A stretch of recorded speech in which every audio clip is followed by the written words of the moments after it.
the Lenovo Analyst event. Pat, you and I spent the better part of what, 2.5 days in beautiful green Raleigh, Durham, RTP at Lenovo's headquarters. And we were joined by really their entire global executive team in from overseas. We had the honor of hearing from their CEO, who goes by YY, literally the two letters YY. That's how he presents, and that's kind of how he's. That's how everyone calls him when we talk to him. And he was really generous, Pat, with his time. Not only did he spend some hours with a small group of analysts, but he also took us for a pretty remarkable dinner in Raleigh. Entire menu that was created just for this particular event. And Pat, I don't know about you, but I'm still full. No, I am. I am. I mean, I made the mistake of thinking we were done. We were halfway through, and I had eaten, so much Peking duck that I couldn't even eat any of that lobster. Oh, but it was so good. It was so good. Yeah, I So did the good. exact same thing. The like fifth and eighth courses, the fifth, sixth, seventh, and eighth courses, I was like, oh my gosh, I shouldn't have eaten so much of the first four.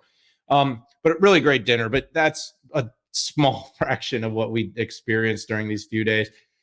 Look, Lenovo is a very diverse company that covers a immense amount of ground. It's everything from the PCs and devices, which is what it's probably most well known for. And whether you talk to YY, President of International Markets, Matt Zielinski, head of infrastructure, Kirk Scoggin, they would all tell you that when you talk to people, they're going to say, "What do you know?" They're known for the device, the ThinkPads. That's what Lenovo is known for. But over the last few years, it has seen its revenue distribution change substantially, up above 40% of its revenue now coming from its infrastructure and services group.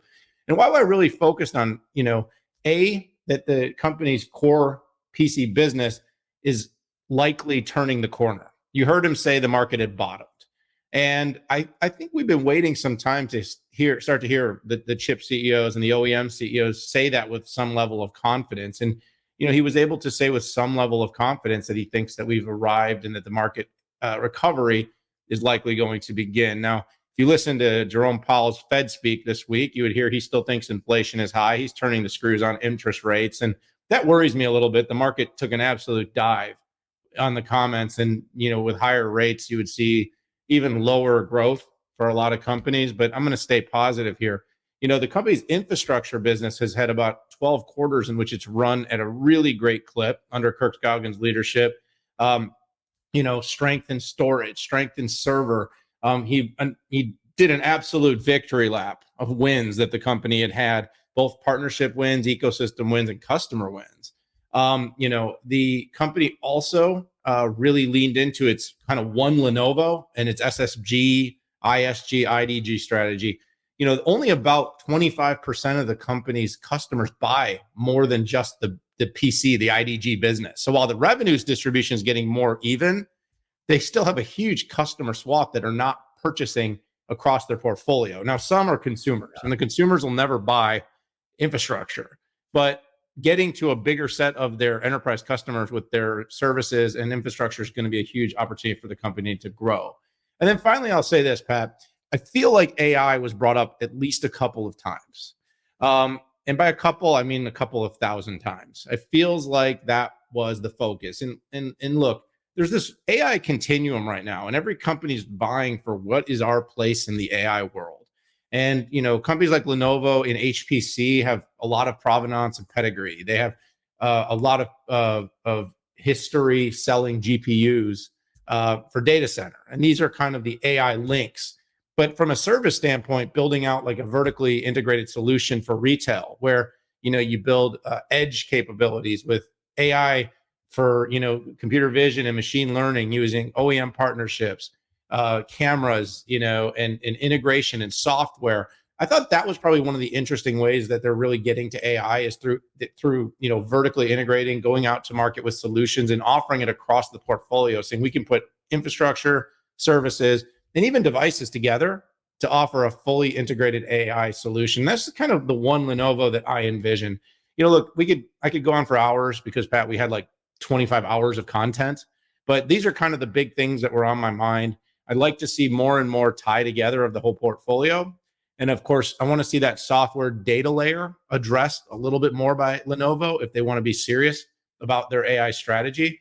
But when it comes to pickaxes and shovels, the company has, has a good story brewing. Yeah, I need to watch what I say because it was a blend of public information, NDA information, and embargoed information. So I'm going to probably say less than more. In fact, even the slides that the company said we could share had Lenovo Confidential on it. So it was a bit Yeah. confusing. Hopefully, I don't think I said anything I couldn't, did I? I don't know. We'll see, I guess, later this afternoon. Shit. Uh, I, you I, know, I, I yeah, noted it. I don't remember. I noted things that had the, okay, go ahead. I don't think you did. I'm not saying that for that. I'm just looking through my notes, wondering what I can say and what I can't. So, on a macro view, this is the first time I felt there was truly a one Lenovo. Okay. And I looked at different things uh, for sources of truth. And even basic stuff like, do the slides look the same, right? And are they supportive of each other between IDG, ISG, and SSG? And the fact is that they were, and it was very well articulated. For the first time, I believe that there's one Lenovo, and I think that's powerful, right? And it's powerful, and there's a couple of ways you can get synergy, right? You can get synergy across the sales and marketing plane. You can get synergy across the product plane, and then you can get synergy across the solution plane. And I saw collaboration across all three, which was interesting. And a lot of those technologies came together with AI, right? How is AI being leveraged in services, the data center and the edge, and in devices? So that's really good and that's really powerful. And I don't think right now it comes at the individual products being weaker, because that's always the trade-off when you're going for a synergy play. Is, are you still best in breed in the markets that you're in? IDG is just an absolute runaway success. The leadership that Kirk has provided really I is mean, ISG, right? Just to be clear. sorry, ISG, Okay. yeah.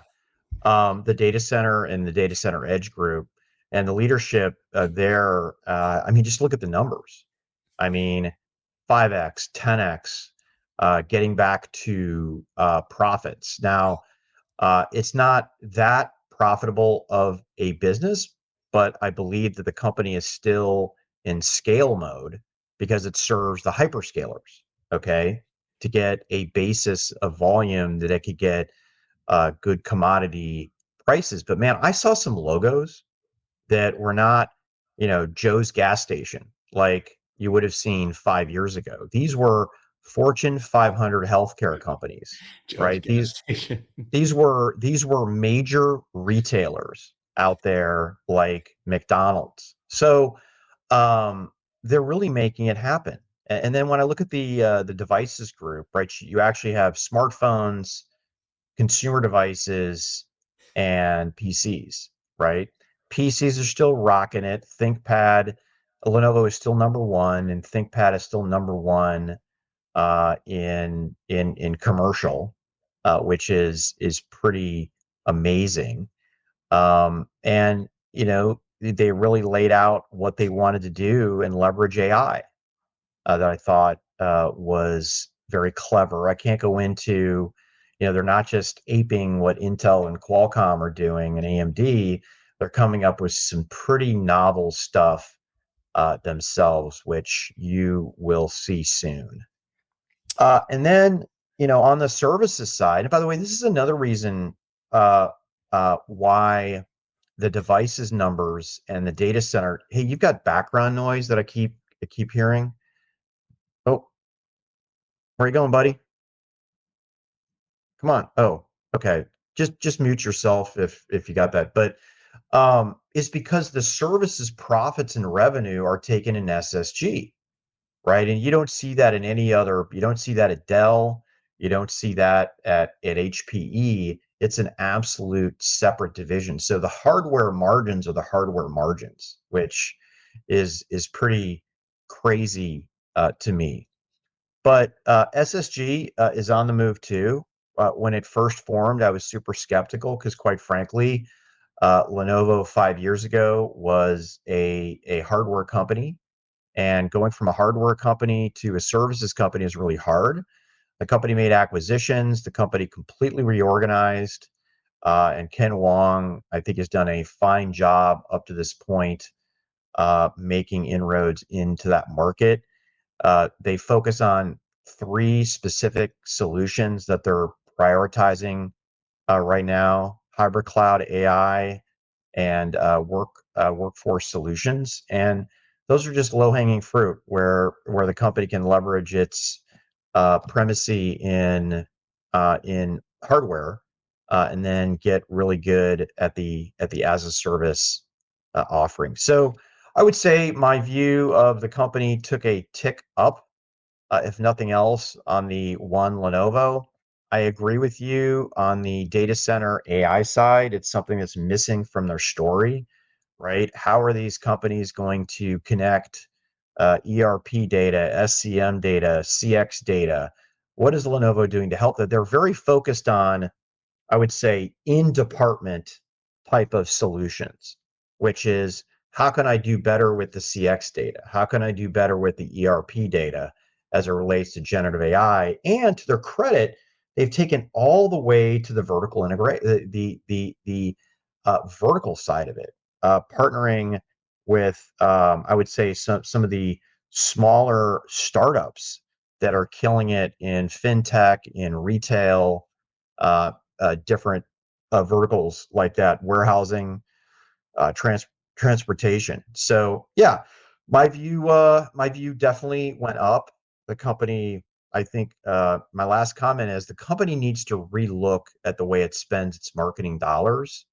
If 43% of the revenue is non-PC, are they actually spending 43% of their marketing dollar on SSG and on ISG?